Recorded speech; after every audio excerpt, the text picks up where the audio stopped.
Good evening.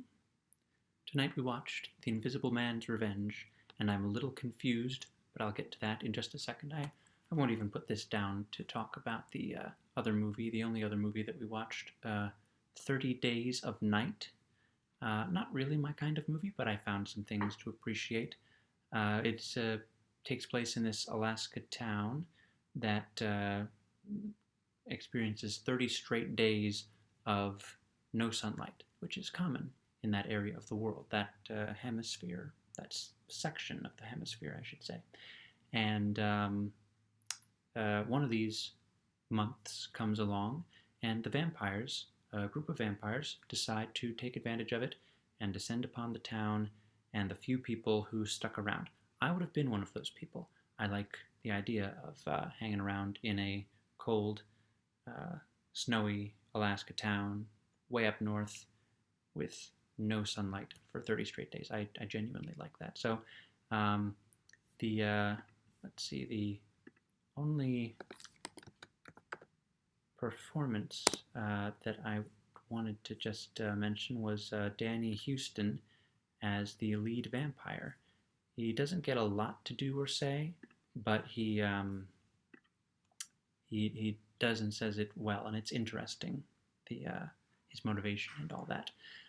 We watched one episode of Treehouse of Horror, and the identifiable sketch was the one where Lisa and Bart get superpowers, and then comic book guy is a villain called the Collector, and he tries to collect Lucy Lawless, who played Xena, and they go to rescue her. So it's a fun episode that I remember from my childhood.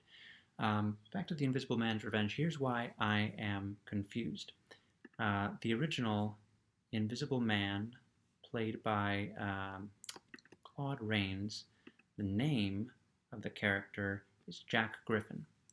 In The Invisible Man Returns, the Griffin character, is Dr. Frank Griffin, and he is the son of, or the brother of the original Invisible Man. So then in the next movie, Frank Griffin, or Frank Raymond Griffin, is played by, so in The Invisible Man Returns, Frank Griffin is played by John Sutton. In The Invisible Agent, Frank Griffin is Frank Griffin Jr., the grandson of the original Invisible Man. So not Frank Griffin from The Invisible Man Returns' son, because that would make him the nephew of the original Invisible Man. So Frank Griffin Jr. is the grandson. So there were two sons of the original Invisible Man, and one of them had Frank Griffin Jr., and the other one was named Frank Griffin. And then in Invisible Agent, so that's Invisible Agent is Frank Griffin Jr.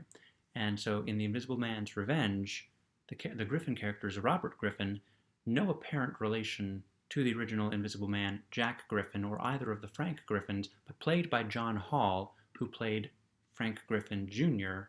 in Invisible Agent, who was the Captain America type character.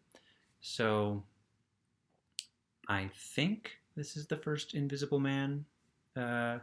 It's not the first movie in the Invisible Man collection, legacy collection, because The Invisible Woman had a completely separate invisible technology storyline.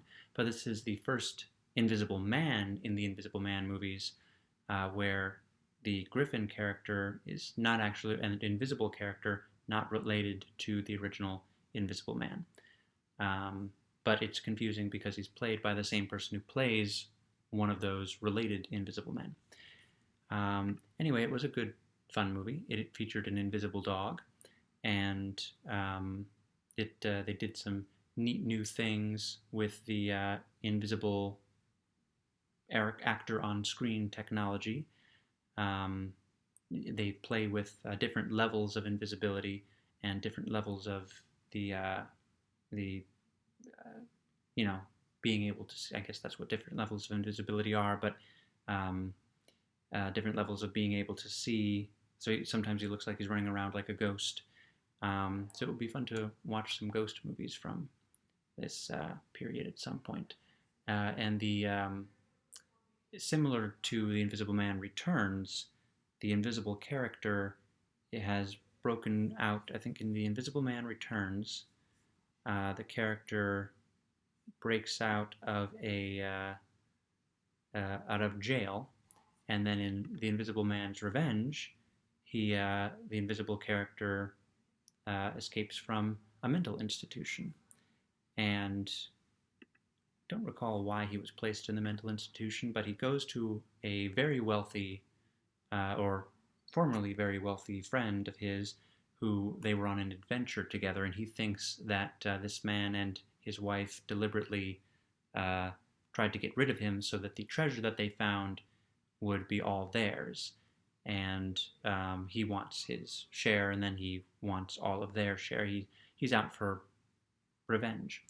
And he's not invisible, or doesn't even know that's an option to become invisible until he stumbles upon John Carradine. That's the actor's name. Who plays, hold on, let me see he plays Dr. Peter Drury, and this is the man with the invisible dog and the invisible other things who has the ability to turn people invisible. And so he takes advantage of that. And John Carradine wants to use his success making a human being invisible to achieve academic fame, and the now invisible man just wants to use it for revenge. And this one also featured the kind of similar to how the Invisible Woman kind of became able to turn invisible or not at will. And as far as the Invisible Man evolving into a superhero type, Robert Griffin,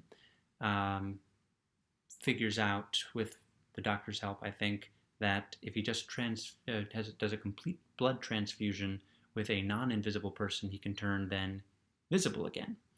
And but he finds that it doesn't stick. He's supposed to be permanently invisible now, so he needs to do the blood transfusion multiple times and take all the blood from visible people each time.